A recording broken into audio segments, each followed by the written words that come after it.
Hanya beda-beda dikit. Kalau Imam Hanafi takbir santai, Allahu Akbar. Kalau Imam Malik malah nggak sedakep, Allahu Akbar, Imam Malik. Imam Syafi'i tengah-tengah. Imam Hambali rada nyekek, Allahu Akbar. Kayak Wahabi dulu. Yang kalau sholat takbir ngene, terus kakinya harus ketemu satu sama lain, jangan sampai ada ruangan sedikit. Kenapa? Iblis nanti di situ.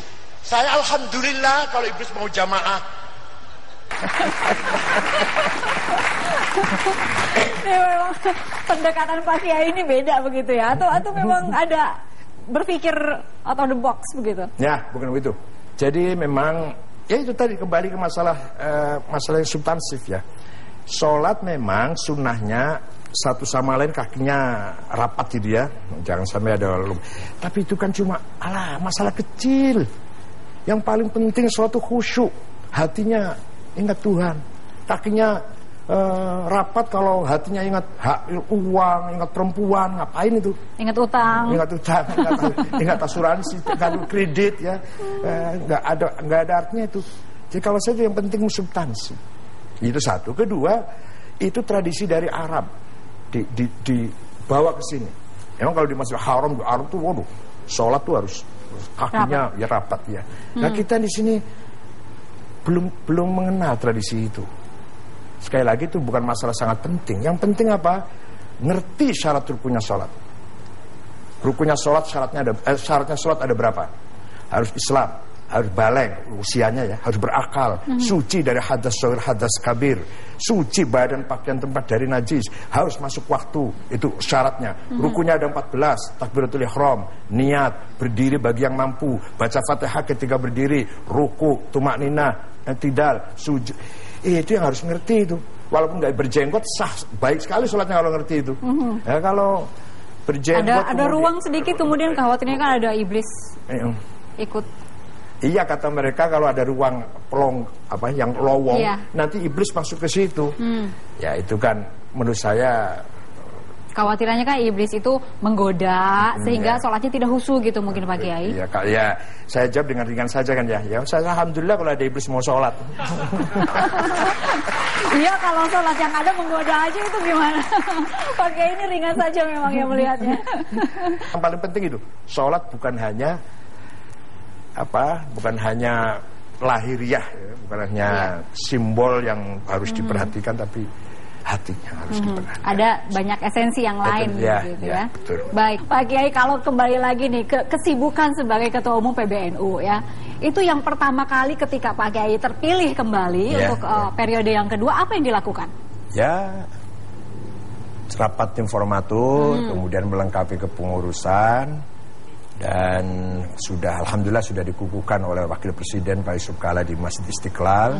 Ada suara-suara yang menyatakan bahwa tidak sah atau hal yang serupa lah begitu.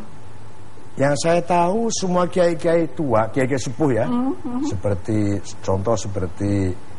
Kiai Maimun Zubair, Kiai Nawawi Sidogiri, Kiai Dimyati Kaliwungu, Kiai Sanusi Baco Sulawesi, Kiai Ali Marbun Medan. Semua mengakui atau merestui dan mereka berpendapat bahwa hasil muktamar sudah final dan sudah mengikat. Kalau ada suara negatif, biarin aja. Biarin aja itu. Baik. Kita lihat artikel yang pertama Pak Kiai ya. Belum ada Ketua Umum Legal, Hasyim Muzadi anggap PBNU vakum. Boleh komentar soal ini Pak Kiai? Saya hormat dengan Kiai Hasyim Muzadi karena beliau adalah Ketua Umum PBNU selama 10 tahun dan saya termasuk anak buahnya, salah satu jajaran ketua. Nah, beliau rupanya menilai muktamar di Jombang kemarin, menurut kacamata beliau ada hal-hal yang melenceng dari tradisi NU, padahal semuanya tidak benar itu. Yaitu ketika pilihan Rois Am menggunakan mekanisme namanya Ahlul Halli wal Aqdi, yaitu tim formatur, tidak di voting. Kalau Ketua Umum voting, kalau Isam menggunakan musyawarah mufakat. Nah, kami dari PBNU sudah mengirim ke seluruh cabang-cabang nama-nama kiai yang layak dipilih menjadi anggota tim formatur itu berjumlah 39.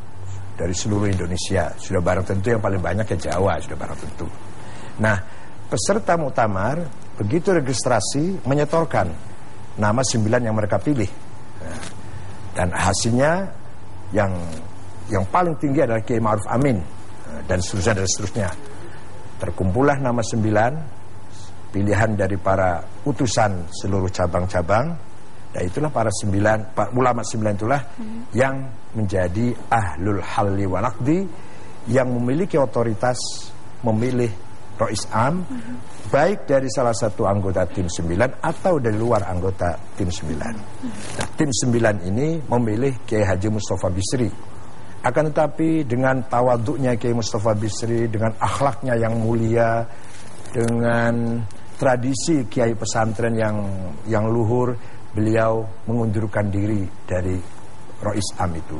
Beliau merasa, kata beliau ini, saya tidak layak menjadi Rois Am. Masih banyak ulama yang lebih layak, lebih patut, lebih pantas daripada saya. Maka sekali lagi dipaksa, dimohon, diminta. Kedua kalinya juga beliau kirim surat resmi 2 kali, jadi bahwa beliau tidak bersedia. Bukan basa-basi, bukan pura-pura, memang beliau tidak bersedia dengan alasan masih banyak kiai-kiai sepuh yang lebih layak, yang lebih alim, kata beliau gitu, yang lebih alim, yang lebih, bahasa Arabnya afqahul fuqaha, yang paling ngerti tentang fikih, tentang hukum Islam, dan warok, artinya selektif, lurus, apik lah perilakunya. Nah, akhirnya beliau tetap mengundurkan diri, terpilihlah Kiai Ma'ruf Amin yang waktu itu wakil Rois Am, sehingga naik menjadi Rois Am. Baik. Ya. Okay. Nah, menurut Kiai Hashim Muzadi dan teman-temannya, cara seperti itu dipaksakan. Padahal kita tidak memaksakan itu. Panitia tidak memaksakan mekanisme ahlul hal waktu. Karena apa? Ya.